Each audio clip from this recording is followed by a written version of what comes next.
Milk soap বার। এর milk lotion প্রতিবার গোসলের পর আমার ত্বক রাখে নরম ও মসৃণ। মেরিল মিল্ক সোপ বার। সুপ্রিয় দর্শক, আপনাদের স্বাগত জানাচ্ছি মেরিল মিল্ক সোপ বার ক্যাফে লাইভে। আপনাদের সঙ্গে আছি আমি খান তাজদিন হাসান। আজকে একটি বিশেষ পর্ব। আমার মনে হয় আমার সঙ্গে সঙ্গে আমার যারা দর্শক আছেন তাদের জন্য, কারণ একজন বিশেষ অতিথি নিয়ে এসেছে আপনার আর আমার দুজনের নস্টালজিয়াকে জাগিয়ে তুলতে একজন আমার খুব প্রিয় একজন অভিনয় শিল্পীকে আমরা নিয়ে এসেছি, তার সঙ্গে গল্প করব। ওয়েলকাম করছি ডক্টর এজাজুল ইসলামকে। আসসালামু আলাইকুম। ওয়ালাইকুম আসসালাম। আপনার সঙ্গে তো আগে কথা হচ্ছিলই, একটু ছোট্ট করে বলতে চাই, কিছুদিন আগেই হুমায়ূন আহমেদ স্যারের প্রয়াণ দিবস গেছে। আমরা সেজন্য আসলে সেই স্মরণ, তাকে যেহেতু স্মরণ করছি, আপনি ছাড়া মনে হয় হবে না যারা অন্তত আমার মতো যারা হুমায়ূন আহমেদের বই পড়ে নাটক দেখে। আপনার নাটক তো আমরা এখনও দেখি। আমি জানি না আপনি আসলে সোশ্যাল মিডিয়ায় কতটুকু দেখেন, যে এখনকার জেনারেশন যারা আছে তারা কিন্তু হয়তো টেলিভিশনে দেখছে না, কিন্তু ক্লিপ আকারে কিন্তু সোশ্যাল মিডিয়ায় দেখছেই। বিভিন্ন চ্যানেল আছে, বিভিন্ন পেজ আছে যারা হচ্ছে কেটে কেটে দেয়। আপনার নিজের চোখে পড়ে কিনা নিজের কাজগুলো? না, পড়ে, অনেক পড়ে। এবং আমি তো বলি এটা সবসময় যে যদি এই টেকনোলজি না আসতো তো আমাদেরকে দর্শক হারায় ফেলতো। কারণ এখন তো আমাদের ওই মানের কোনো কাজ নেই, অত ভালো কাজ তো নেই। সুতরাং দর্শক যে মনে রাখবে, মনে রাখবার মতো কাজ হুমায়ূন স্যারের সঙ্গেই করেছি ম্যাক্সিমাম, মানে অনেক বেশি কাজ।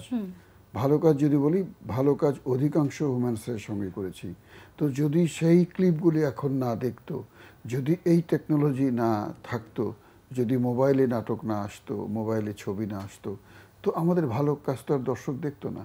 হয়তো এখন যে কাজগুলি করছি সেগুলি দেখতো, কিন্তু আগে যেগুলো করে এসেছেন, এখনকার 10টা কাজের মধ্যে আমি মনে করি একটি কাজ দর্শক মনে রাখবে, বাকি 9টি কাজ তো মনে রাখার মতো না।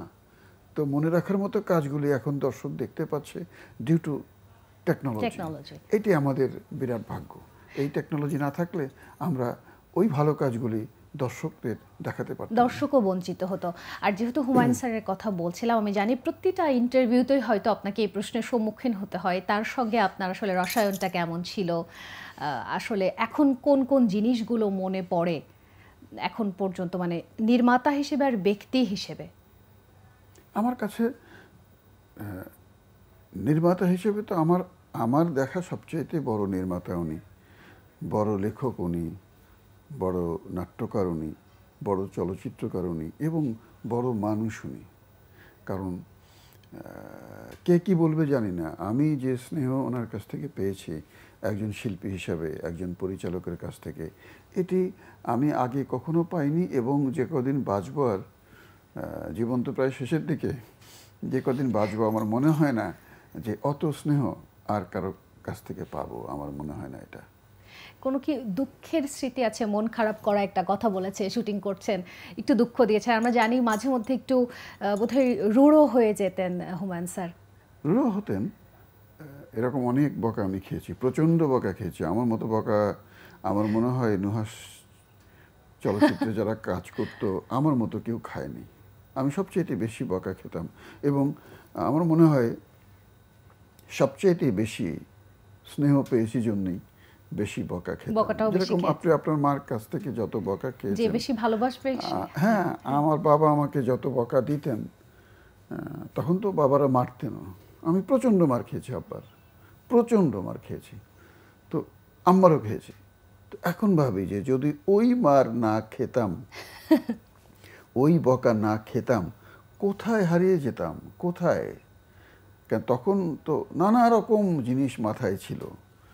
তো বাবা মার ওই যে কড়া শাসন, ঠিক একইভাবে হুমায়ূন স্যার আমাকে অনেক বকা দিয়েছেন, অনেক বকা দিয়েছেন, প্রচণ্ড বকা দিয়েছেন, আবার অনেক স্নেহ করেছেন, অনেক ভালোবেসেছেন। বিষয়টি মানে যদি আমাকে উনি 9 ভাগ ভালোবাসেন, তো না 9 ভাগ বকা দিয়ে থাকেন, তো আমাকে ভালোবেসেছেন অবশ্যই 9 দুগুণ 18 ভাগ, এর মধ্যে কোনো সন্দেহ নেই। এবং সেটি অনেক অনেক প্রমাণ আছে, অনেক প্রমাণ আছে।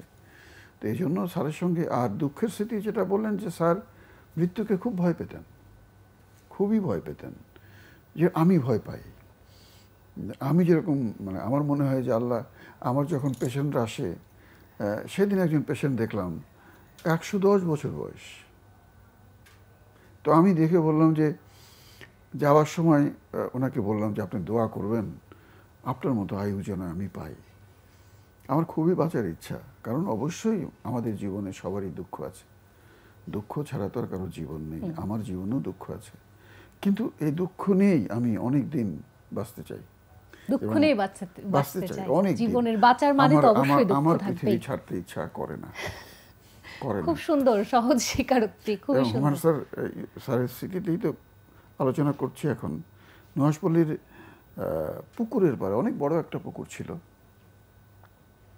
তো ওর পাড়েই শুটিং হচ্ছিল তারা 3 জন নাটকের। তো শুটিংয়ের এক পর্যায়ে স্যার একা একা হাঁটছেন পুকুরের পাড় দিয়ে, অনেক নারিকেল গাছ স্যার লাগিয়েছেন, সব স্যারের লাগানো।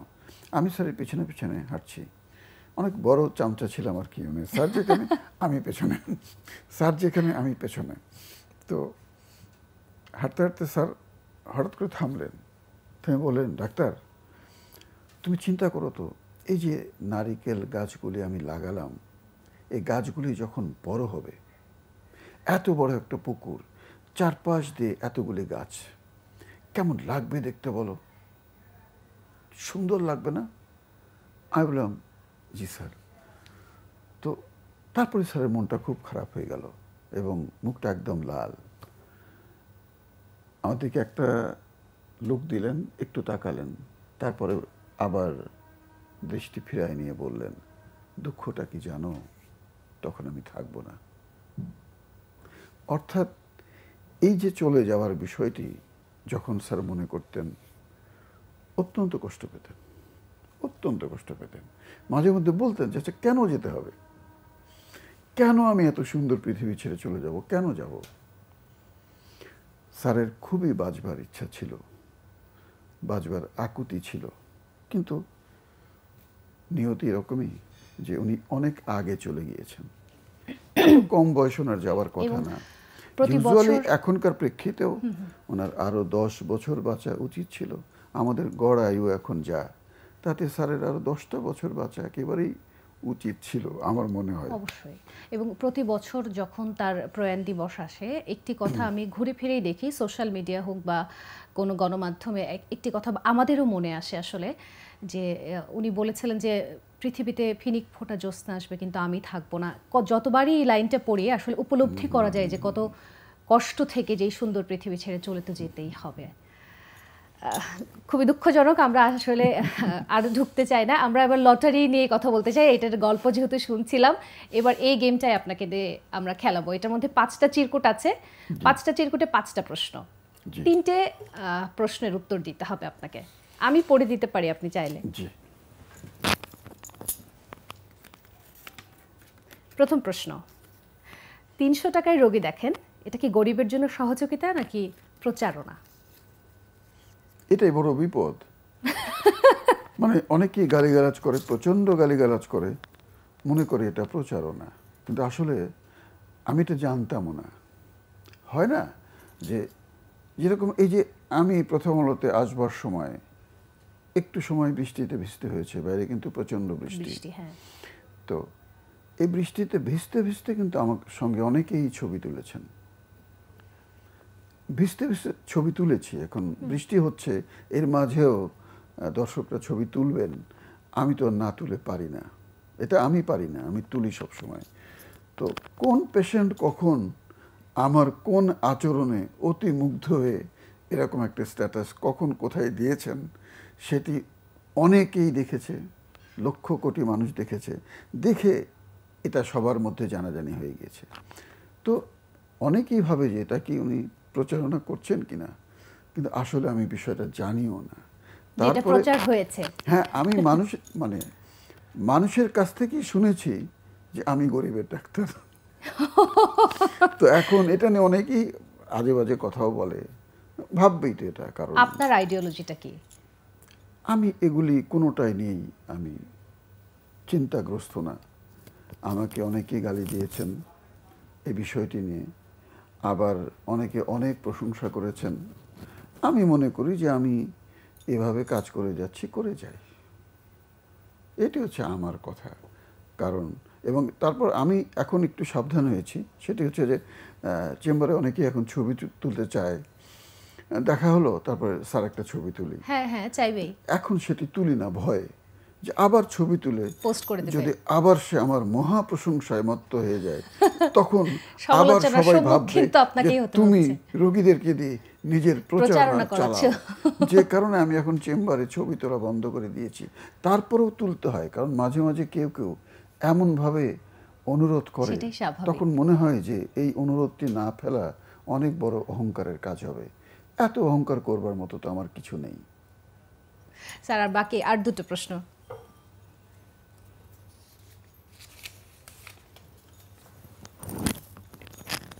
আচ্ছা, আপনার ছেলেমেয়ের আপনাকে নাটকে কাজ করতে নিষেধ করেছেন কেন? আমি মানে সন্তানরা সবসময় চায় যে বাবা কাছে থাকুক। অবশ্যই। তো যেটা হয়, শুটিংয়ের সময় দেখা যায় যে হয়তোবা 2 দিন বাসায় আসলাম না, 3 দিন বাসায় আসলাম না, এটা তাদের কাছে কষ্টকর যে বাবা আজকে আসবে না, এটা তারা মেনে নিতে পারে না।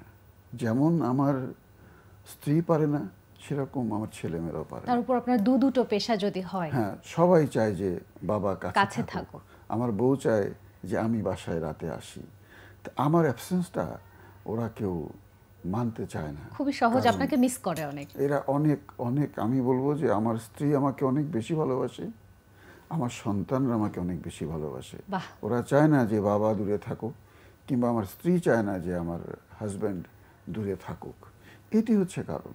খুবই কিন্তু সহজ কারণ। আবার আমি খুবই মানে তৃপ্তি পাই যে আলটিমেটলি ওরা কেউ কিন্তু প্রচণ্ড বাধা আমাকে দেয়নি। কারণ আমার বউ জানে যে ও অনেক ভালোবেসে অভিনয়টা করে, সুতরাং করুক, করলে ওর মনটা ভালো থাকবে। কিছুটা ওখানেও তার স্যাক্রিফাইস। হ্যাঁ, যে আমার মনটা ভালো থাকবে, তো আমার মনটা ভালো রাখার জন্য ওই অসুবিধাটুকু ও মেনে নিয়েছে। ছেলেমেয়েরাও যে একদম না বাবা করতে পারবে না এরকম কখনো বলেনি, মানে না করলে ভালো হতো। আমার বউয়ের কথাও এরকম যে না করলে ভালো হয়, কিন্তু কেউ বাধা দেয়নি। কারণ বাধা দেয়নি এই জন্যই যে যাকে শ্রদ্ধা করে, যাকে ভালোবাসে, সে আনন্দ পাক, এটা আমার স্ত্রী আমার সন্তানরা চায়। খুব সুন্দর। সবশেষ প্রশ্ন।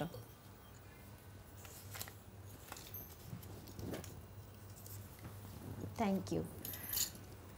অনেকেই মনে করেন আপনি ওভার অ্যাক্টিং করেন, আপনি কি মনে করেন? উৎপল দত্তের একটা লেখা পড়েছিলাম, অবশ্যই উৎপল দত্তকে চিনবেন। হ্যাঁ হ্যাঁ, অফকোর্স। অনেক বড় মাপের অভিনেতা, উনিও কমেডি টাইপ অ্যাক্টিং করতেন, অনেক করেছেন। হ্যাঁ, স্যাটায়ার বেশি করেছেন। ওনার সব কাজ আমার দেখা নেই, তো ওনার একটা ইন্টারভিউ আমি পড়েছিলাম, সেটাতে উনি লিখেছিলেন যে যারা কমেডি করে তাদেরকে মাঝে মধ্যে অতি অভিনয় করতে হয়। এটা হচ্ছে ওনার কথা।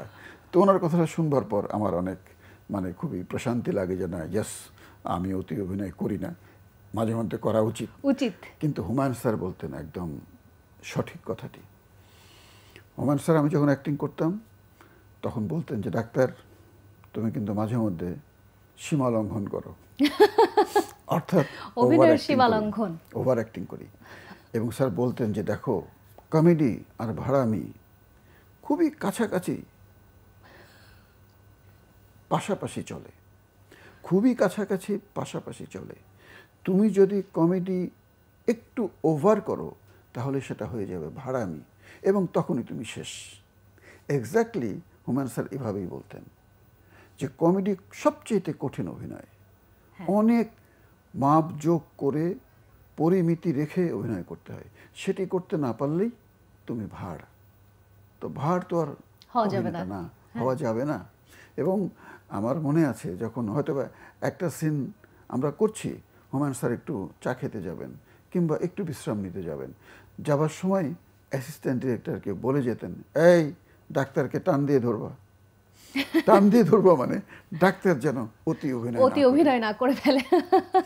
এটা আমার দোষ, কেন নিজের দোষটা স্বীকার করব না? আমি নিজেকে ভালো ইভালুয়েট করতে পারি, আমি কি এটা আমি খুব ভালো জানি। আমি যদি অভিনয় করি এটা আমি 100 বার স্বীকার করি এবং নিজের ভুলটা নিজেই ধরি, এইটা বেশি হয়ে গেল, আরেকটা শট দিই, একটু কম করে দিই। কিন্তু সমস্যা হচ্ছে এখন অনেকে এটা বোঝে না, অনেকে অতি অভিনয় চায়। হ্যাঁ, একদম বাস্তব কথা। এখন আমরা যে কাজগুলি করছি, এখন আমি যদি 10টা কাজ করি, আমি বলবো আমি 9টাতেই জেনে শুনে বুঝে অতি অভিনয় করি। চাহিদার জন্য। আমি যখন খুবই অভিনয়ের মধ্যে পরিমিতি বোধ রাখবার চেষ্টা করি, তখন সম্মানিত পরিচালক এসে বলেন, এজাজ ভাই কি একটু আজকে কি শরীরটা খারাপ, একটু ক্লান্ত, একটু উঠান, একটু উঠান। উঠান মানে আসলে আমরা যেভাবে আপনাকে দেখে অভ্যস্ত, হ্যাঁ একটু উঠান উঠান, তো তখন উঠাতেই হয়, উঠাতেই হয়, কারণ ডিরেক্টরস মিডিয়া। তাহলে এটা তাছাড়া এটা দর্শকের চাহিদা, ডিরেক্টরও নিশ্চয়ই দর্শকের চাহিদার কারণেই বলছে। উনিও বলেন যে বাস্তব কথা। আমি কদিন আগে আমি একটা সিরিয়াল করছি, নাম বলবো না, তো এক লট কাজ পরের লটে আমাকে অ্যাসিস্ট্যান্ট ডিরেক্টর বলছে যে ভাই চ্যানেল বলছে যে এই এজাজ ভাই কি একটু মরা মরা লাগতেছে কেন? মরা মরা মানে যখনই মেজার্ড অ্যাক্টিং তখন তো একটু মরা মরা থাকবোই, আর যখন লাউড অ্যাক্টিং, হাই গেছস নাকি আইসস, তো ওই লটে আমি আবার খুব হাই হেই করলাম, ঠিক আছে, জি ভাই এবার ঠিক আছে। তার মানে দর্শক চাইছে, পরিচালক চাইছে, কিছু করার নেই। আমরা যে অতি অভিনয়টা এখন করি, এটা জেনে শুনে বুঝে করি যে আমি ভুল করছি, এটা আমি জেনে শুনে বুঝে ভুলটা করলাম। আচ্ছা স্যার, ছোট্ট একটা বিরতি নিয়ে নিচ্ছি, আবার ফিরবো আপনার কাছে।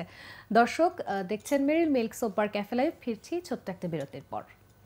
মেরিল মিল্ক সোপ বার এর মিল্ক লোশন প্রতিবার গোসলের পর আমার ত্বক রাখে নরম ও মসৃণ।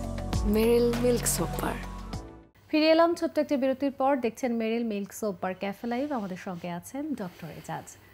যেটা বলছিলেন, অতি অভিনয়ের কথা তো আমরা পার করে গেলাম, এখনকার কাজ নিয়ে কথা হচ্ছিল। একটু ছোট্ট করে আপনার এখনকার কি নিয়ে ব্যস্ততা, পেশেন্ট মানে আপনার যে পেশা আছে ডক্টর, সেই পেশা ছাড়াও অভিনয়ে কি নিয়ে ব্যস্ততা কাটছে?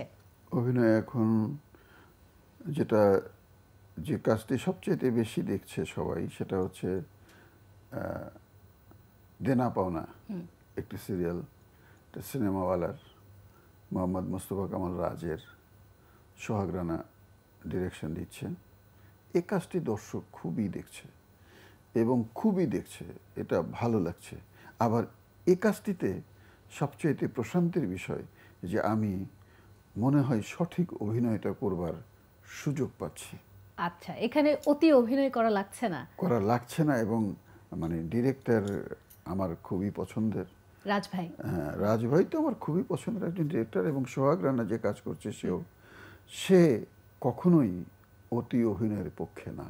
আচ্ছা, যে কারণে এই নাটকটি দেনা পাওনা এখন অনেক জনপ্রিয় একটি নাটক, দর্শকরা মানে খুবই আগ্রহ নিয়ে দেখছে, এবং এখানে আমি অভিনয় করে শান্তি পাচ্ছি, কারণ চেষ্টা করছি এখানে পরিমিতি বোধ রেখে অভিনয় করবার।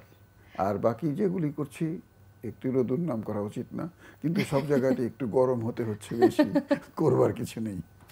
আচ্ছা, যদি বলি আপনাকে যদি দর্শকের স্থানে বসায়, আপনি দর্শক হিসেবে এখন বাংলা সিনেমা, বাংলা নাটক দেখেন কিনা, বা কাদের কাজ ভালো লাগে, কোন কাজটা ভালো লেগেছে রিসেন্টলি, দেখার সময় পান কিনা? দেখার সময় পাই না, এটাই ভেবেছিলাম। তবে যাদের সঙ্গে কাজ করি, নতুন যারা কাজ করছে, সবার সঙ্গে কাজ করে মুগ্ধ, সবাই অনেক ভালো কাজ করছেন, সবাই করাই তো উচিত, কারণ কেউ তো পিছিয়ে যাবে না, সবাই এগিয়ে যাবে। সুতরাং এখন যারা কাজ করছে, যাদের সঙ্গে আমি কাজ করি, আমার নিজের কাজও দেখা হয় না, দর্শকরাই বলে, ওই যে বললেন যে গরিবের ডাক্তার, আমাকে দর্শকরাই বলেছে গরিবের ডাক্তার, আমি জানি না, সেরকম দর্শকরাই বলে যে এই নাটকটা ভালো হয়েছে।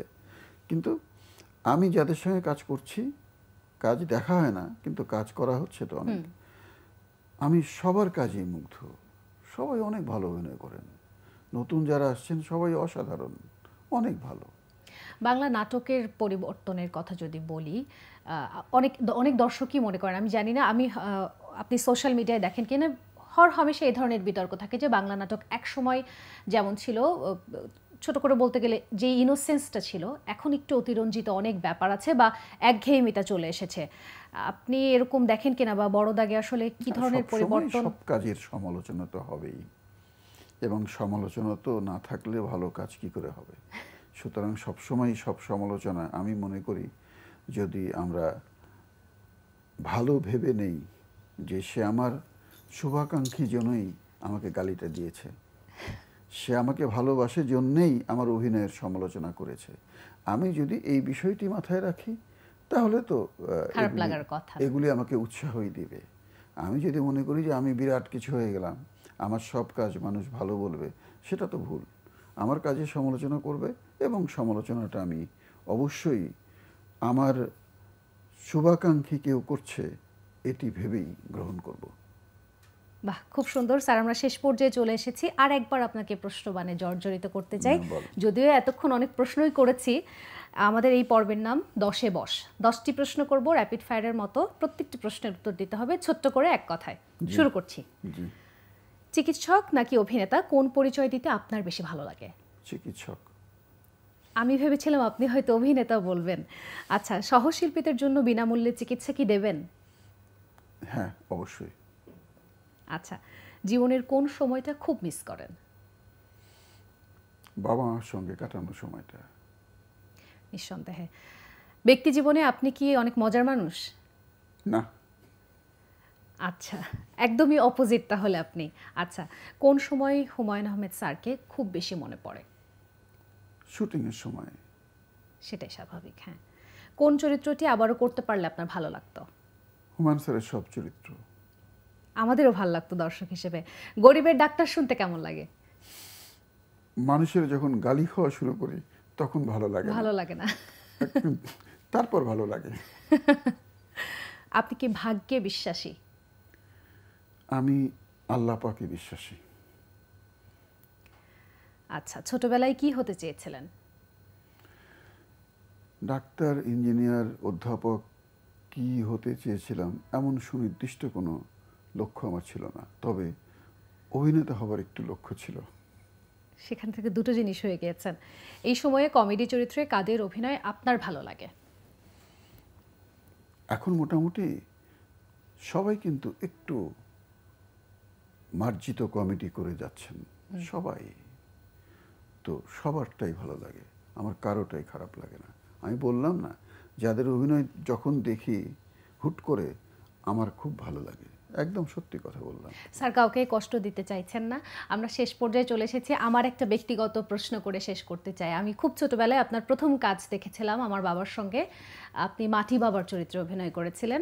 আমি জানতে চাই যে আসলে তো আপনি ওই চরিত্রে কিভাবে অভিনয় করেছিলেন, বা মাটি কি সত্যি সত্যি খেয়েছিলেন কিনা? হুমায়ুন স্যার, শেষটুকু আমিও হুমায়ুন স্যারকে দিয়ে শেষ করি। শিল্পীদের সুবিধা অসুবিধা এমন দেখতেন যেটা ভাবাই যায় না। আমি কিন্তু মাটি খেতেই চেয়েছিলাম, গামলা ভর্তি মাটি আনা হয়েছিল, আমি ডিসিশন নিয়েছিলাম 1 চামচ মাটি খাবো, কি আর হবে, না একটু পেটে সমস্যা হবে, পরে ওষুধ খেয়ে ফেলবো। যখন আমি মাটিটা মুখে দেব তখন হুমায়ুন স্যার আটকালেন, দাঁড়াও, তুমি কি খাচ্ছ? আমি স্যার একটু মাটি খাই।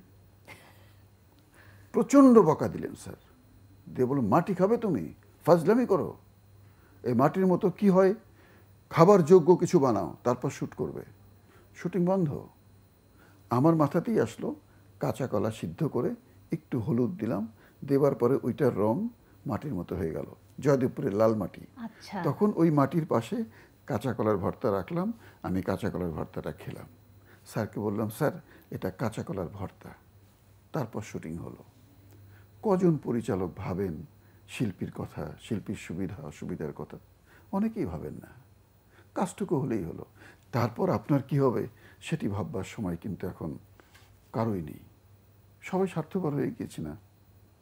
বাহ, দর্শক হিসেবে তবে আমার অনেক বড় একটা কৌতূহল, এবং আমার বাবারও অনেক বড় একটা কৌতূহল মিটলো। আপনাকে অনেক অনেক ধন্যবাদ স্যার, অনেক সময় দিলেন। আর আশা করছি আপনার সঙ্গে অফ ক্যামেরায় আরও কথা বলার সুযোগ হবে। জি, ধন্যবাদ। দর্শক, আজকে এখানেই বিদায় নিচ্ছি, তবে আপনি কোথাও যাবেন না, প্রথম আলোর সঙ্গেই থাকবেন। নতুন কোন এপিসোডে দেখা হবে নিশ্চয়ই।